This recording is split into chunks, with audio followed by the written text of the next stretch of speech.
আসলাম lunch video নিয়ে। এখন বাজে প্রায় 3:45, মানে 4টে বাজতে 10 মিনিট বাকি। এখন আমি লাঞ্চ নিয়ে বসছি। তো রয়েছে দেখো সাদা ভাত, লেবু নিয়েছি, লঙ্কা নিয়েছি, একটা কাঁচা লঙ্কা, আর এখানে ডাল রয়েছে, আর রয়েছে এখানে ডিম কারি। ডিমের সাথে রয়েছে ফুলকপি, আলু। আলু ছাড়া তো আমি খেতেই পারি না। ডালটা দেখো কতটা ঘন, পেঁয়াজ ডাল যেটাকে বলি। তো পেঁয়াজ ডাল রয়েছে আজকে। ডালের সাথে লেবু না হলে হয় না, লেবু লঙ্কা লাগবেই। আর এখানে ডিম রয়েছে, দেখতে পাচ্ছ। এই যে আজকে ডিম কারি রান্না হয়েছে। আর এখানে আছে ফুলকপি, আলু।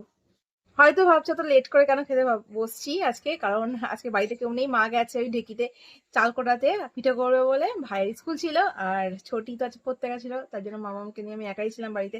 তাই জন্য late। আর সকালবেলা একটু হেভি ব্রেকফাস্ট করে ফেলেছি, যার জন্য আজকে আর খেতে ইচ্ছে করছিল না। যার জন্য এখন দেখো 4টে বাজতে গেলো, এখন আমি খেতে বসে আছি। এই ছোটি এসছে, এখন ভাই বাড়ি এসছে, ওদের কাছে এখন মামাকে দিয়ে রেখেছি, এখন খেতে বসবো। ভিডিও ভালো লাগলে অবশ্যই লাইক কমেন্টস করে পাশে থেকো। তোমরা আজকে লাঞ্চে কি খেলে, মঙ্গলবার দুপুরে লাঞ্চে জানিও কমেন্টস বক্সে। চলো টাটা, বাই।